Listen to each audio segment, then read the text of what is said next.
ദുആ ചെയ്താൽ സ്വീകരിക്കണോ? ഒരു കാര്യം ചെയ്തിട്ട് ദുആ ചെയ്താൽ അവന്റെ ദുആ തള്ളപ്പെടില്ല എന്ന് നബി മുഹമ്മദ് മുസ്തഫ സല്ലല്ലാഹു അലൈഹി വസല്ലമ തങ്ങൾ പറയുന്നു, ഒരു ദുആ അല്ലാഹു തള്ളപ്പെടില്ല. ഏത് ദുആ? ഏത് ദുആ? ബിസ്മി പറഞ്ഞുകൊണ്ട് ആരാണോ ദുആ ചെയ്യുന്നത് അവന്റെ ദുആയ്ക്ക് ഉത്തരമുണ്ടെന്ന് നബി മുഹമ്മദ് മുസ്തഫ. എന്ത് പറഞ്ഞുകൊണ്ട് ദുആ ചെയ്യണം? ഒന്ന് അവരെ പറഞ്ഞിട്ടുണ്ടോ? തിന്നുമ്പോ പറയണില്ലല്ലോ, പിന്നല്ലേ ദുആ ചെയ്യുമ്പോ. ഭക്ഷണം കഴിക്കുന്ന സമയത്ത് പറയാറുണ്ടോ? എന്ത് ബിസ്മി? കൈ കഴിവണില്ലല്ലോ ഉസ്താദേ, പിന്നല്ലേ. ആരാടാ ബിസ്മി? മട്ടൻ ബിരിയാണി എടുത്ത് വെണ്ടി വെച്ചിരിക്കുമ്പോ എന്ത് ബിസ്മി?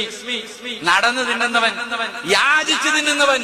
നമ്മളൊക്കെ ദുആ ചെയ്യും, അല്ലാഹുവേ മരിക്കണ കാലം വരെ ആരുടെ മുന്നിലും യാചിക്കേണ്ട അവസ്ഥ വരത്തില്ലേ? ദുആ ചെയ്യൂലേ? ദുആ ചെയ്യൂലേ?